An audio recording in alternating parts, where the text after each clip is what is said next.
Hey everybody, I'm back. I have not made a video in quite a while.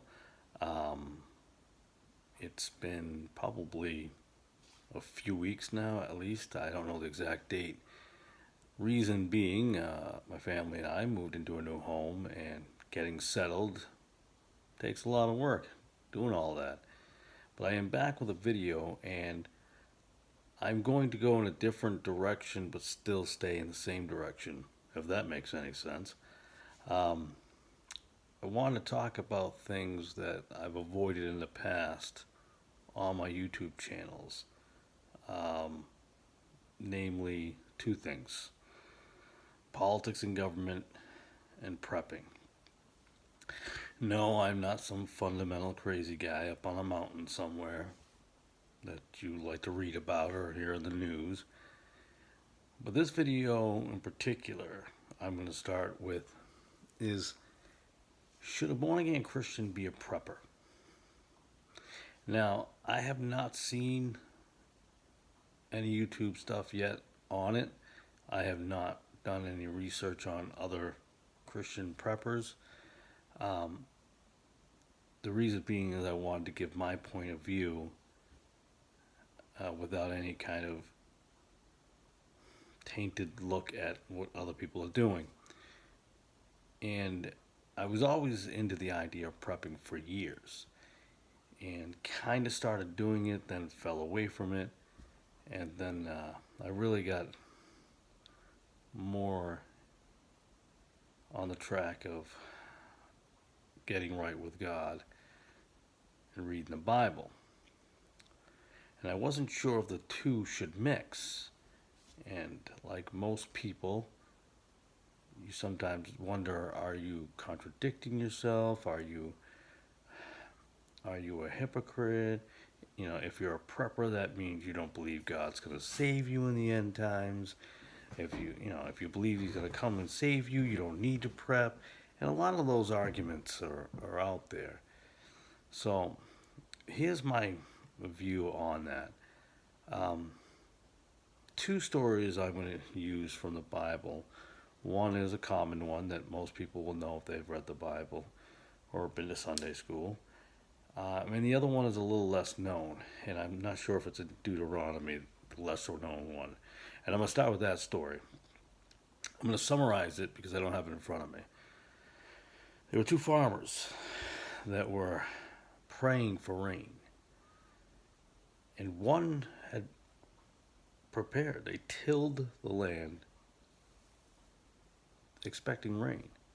The other did not. And really, the parable is if you prepare, things will happen. And when it does happen, you will be prepared. If you're not prepared, bad things can happen to you. And I think that's really at the core very simple. Be prepared no matter what. No matter what, because you don't have the insight. You don't have the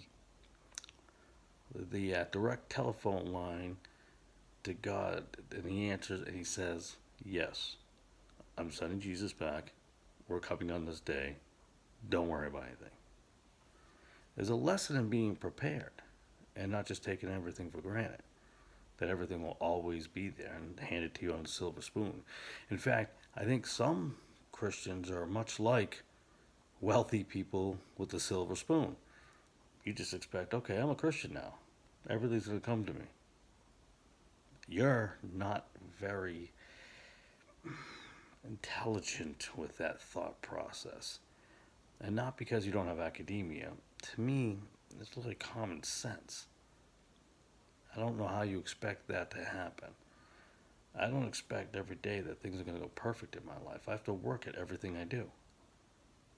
And I have to pray and I hope that God provides the way. And so far, I've been very fortunate.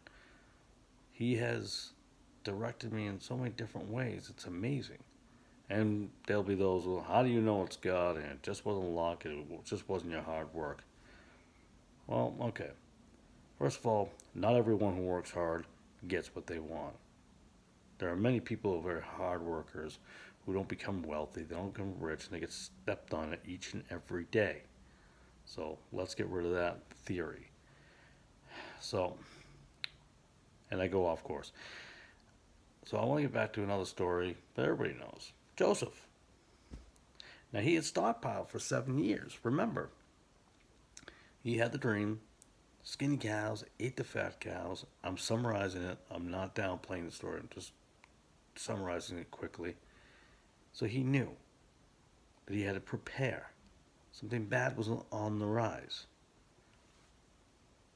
So I use those two examples because that's why I believe that prepping is biblical, in my opinion, because I don't want anybody to go, oh, you stated as fact. It's my opinion, and I think it's pretty obvious that one should be prepared at all times. Why would you not? That's what confuses me too. Even if you were not a biblical person, why would you not? And so these things come together. Prepping and being a Christian absolutely can coexist, and they should coexist. Now people say, "Oh, people prep, and they got their guns, and it's all about them, and they're gonna protect their family. They're gonna hunker in." Okay. Here's the other thing about prepping. Prep more than you could possibly ever need, because God will still ask you. Actually, He demands it in the Bible, really, to help your neighbors when you can.